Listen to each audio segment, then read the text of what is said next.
ইতিমধ্যেই প্রায় transfer market বন্ধ হওয়ার কাছাকাছি সময় এসে পড়েছে।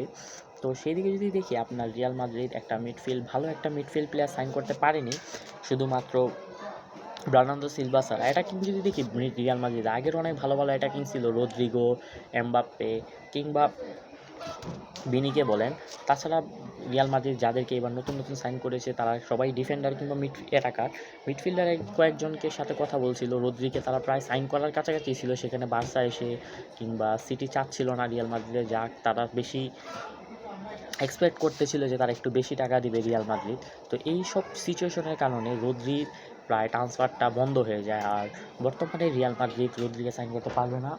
তো এই হিসেবে যদি আমি বলি যে রিয়াল মাদ্রিদ যদি রদ্রিকে না পারে তাহলে অন্য কোনো মিডফিল্ডারের দিকে যাওয়া উচিত, যে কিনা রদ্রির টাইপের কিছুটা কাছাকাছি থাকবে, কারণ রদ্রির মতো প্লেয়ার তো প্রায় সাইন করা অসম্ভব। রদ্রি ম্যাচে টেম্পো কন্ট্রোল করতে পারে, রদ্রি অ্যাটাকিং করতে পারে, রদ্রি গোল স্কোর করতে পারে, পাশাপাশি সে একটা টিমের ডিফেন্সিভ লাইনারও কন্ট্রিবিউশন করতে পারে।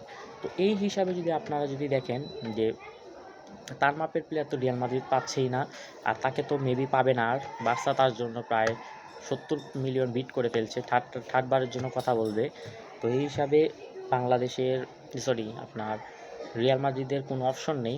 তো রিয়াল মাদ্রিদ এখন একটাই অপশন আছে, চাইলে অন্য কোনো প্লেয়ারের কাছে যাক, অন্য কোনো প্লেয়ারের সাথে কথা বলুক, আর এছাড়া রিয়াল মাদ্রিদের কোনো অপশন নেই। তো আপনারা বলবেন কি রিয়াল মাদ্রিদের রদ্রির সাথে আবার কথা বলা উচিত, নাকি অন্য কারো সাথে ডিল করাটা দরকার?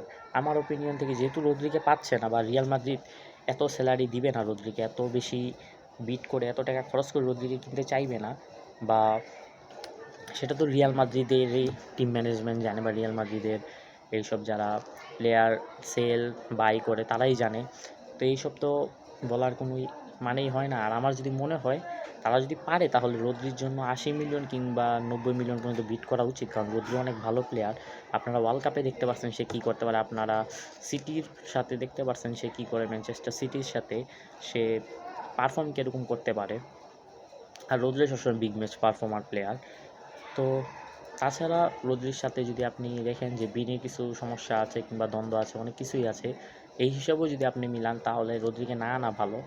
আর আমার মতে এখন যেহেতু রদ্রিকে আমরা পাচ্ছি না, তাই রদ্রির ক্যাপাবিলিটির একটা প্লেয়ারের সাথে কথা বলা দরকার।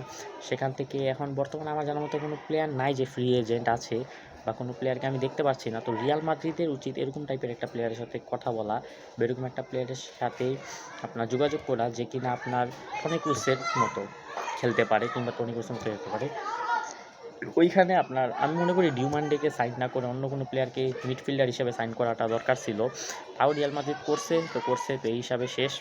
বর্তমানে দেখি রিয়াল মাদ্রিদ কাকে সাইন করে মিডফিল্ডার হিসাবে।